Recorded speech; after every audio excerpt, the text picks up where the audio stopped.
నియోజకవర్గ TDP incharge జేబీపై జరిగిన దాడి ఘటనను తీవ్రంగా పరిగణించాలని తిరుపతి టీడీపీ పార్లమెంట్ అధ్యక్షురాలు పనపాక లక్ష్మి కోరారు. జేబీ ఇంటి వద్దకు మారణాయుధాలతో రావడం ఆందోళనకరమని ఆమె వ్యాఖ్యానించారు. తిరుపతిలో ఇలాంటి ఘటనకు చోటు ఉండదని, దాడికి పాల్పడిన వారిపై కఠిన చర్యలు తీసుకోవాలని డిమాండ్ చేశారు.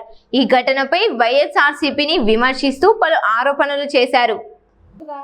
నేను జేబీ గారు కలిసి మన సూరా సుధాకర్ రెడ్డి గారి క్లస్టర్ వార్డ్ 19, 20, 21లో ఇంటింటికి ప్రోగ్రాం చేస్తా అక్కడున్న సమస్యలను తెలుసుకొని అక్కడంతా మేము దాదాపుగా 11:30 to 12కి డిస్కస్ అయ్యాము.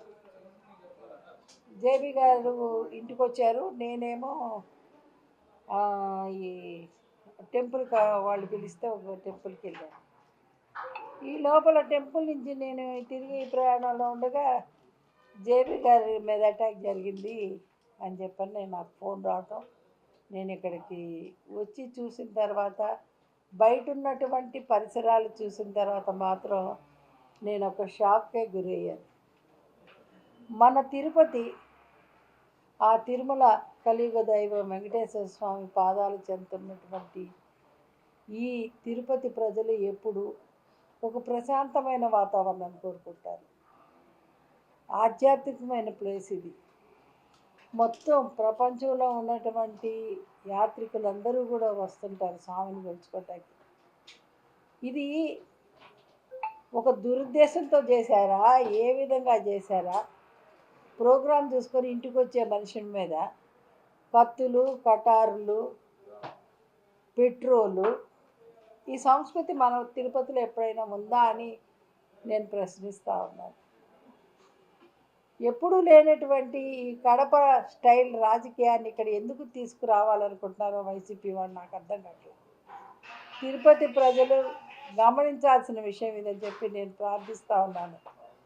ఎందుకనంటే ఒక చిన్న వార్త మొత్తం దేశాలకే వెళ్ళిపోయి అట్టుడికేటటువంటి వార్త ఇది. ఒక ఇంట్లో కూర్చొని మాట్లాడుకుంటున్న అతని మీద అటాక్ చేసి ఇప్పుడే కత్తి చూసాను. నేనైతే ఇంతవరకు అటువంటి కత్తులు ఎక్కడ చూడలేదండి, ఫస్ట్ టైం చూస్తున్నా. బయట పడుంది ఒక కత్తి, అటువంటి కత్తి మాత్రం మరి అది ఎలాగా దాన్ని ఇచ్చేసారో కూడా నాకు అర్థం కాలేదు. ఇది చాలా అమానుషమైన చర్య. దీన్ని మేము అందొకటి మొత్తం రాష్ట్రం మొత్తం మీద డిఎస్సికి వ్యతిరేకంగా నిరసనలు తెలియజేస్తున్నారు. శాంతియుతంగా వాళ్ళు నిరసన తెలియజేస్తారన్నదే మాకు మెసేజ్ ఇచ్చారు. అదే ఉదయం నుంచి నాకు 3-4 మెసేజ్లు వచ్చినాయి. అలాగే పోలీసు వాళ్ళ వైపు నుంచి మీరేమన్నా చేస్తున్నారా ఈ టైపులో వచ్చేది. కానీ మరి ఇంటికి ఆ వంకనే వచ్చారని మేము అనుకున్నాం, కానీ ఇలాగే అటాక్ చేస్తారనేది మాత్రం మేము అసలు కలలో కూడా ఊహించలేదు. ఇది చాలా అమానుషమైన చర్య. దీన్ని ఖచ్చితంగా దీని మీద యాక్షన్ తీసుకోవాలా మేము పైన మా నాయకులకు కూడా తెలియజేస్తామని అని. ఇది కరెక్ట్ కాదు. ఈ చెబుతున్న కొత్త సంస్కృతికి శ్రీకారం చుడుతున్నారు తిరుపతిలో. కిడ్నాపులు, లేకపోతే హత్యలు, ఈ రాడ్లతో దాడి చేయడాలు, కత్తులతో పెట్రోల్ తీసుకురావడం ఏంటిది? కరెక్ట్ కాదు. పోలీసుల వైఫల్యం ఏమనంటే, పోలీసులు మేము అక్కడ కట్టుదిట్టగా ఏర్పాట్లు చూసుకుంటున్నాము, వాళ్ళు డిఎస్సి మీద చేస్తున్నారు అక్కడ అని చెప్పి వాళ్ళు అంటున్నారు. నేను కూడా ఎస్పీ గారితో మాట్లాడాను. ఆయన తిరుమలలో మీటింగ్లో ఉన్నానమ్మా, నేను దిగుతున్నాను, వచ్చి నేను తప్పకుండా దీని మీద తగిన చర్య తీసుకుంటానని ఆయన హామీ కూడా ఇవ్వటం జరిగింది. ఖచ్చితంగా దీన్ని మాత్రము యాక్షన్ తీసుకోవాల్సిందే. మేము పైకి కూడా తీసుకుని చెప్తాం. వాళ్ళ నైజం ఏంటో మీకు అర్థమవుతుంది మీకు అందరికీ. ఎందుకంటే నాకన్నా మీకే ఎక్కువ తిరుపతి ప్రజల గురించి ఒక అవగాహన ఉంది. అటు ఎప్పుడు లేని విధంగా రాజకీయాల్లో ఇటువంటి దానికి శ్రీకారం చుట్టడం అనేది చాలా దారుణం. వాళ్ళకి ఏంటంటే ఒకలాగా అభద్రతా భావం ఏర్పడిందని నేను అనుకుంటున్నాను. రోజు రోజుకి ఏదో ఒక ఇష్యూలు రావడము, మేమేమో అభివృద్ధి అంటే మేము ముందుకు వెళ్తున్నాము, మేము మిగతా ఏం పట్టించుకోవట్లేదు.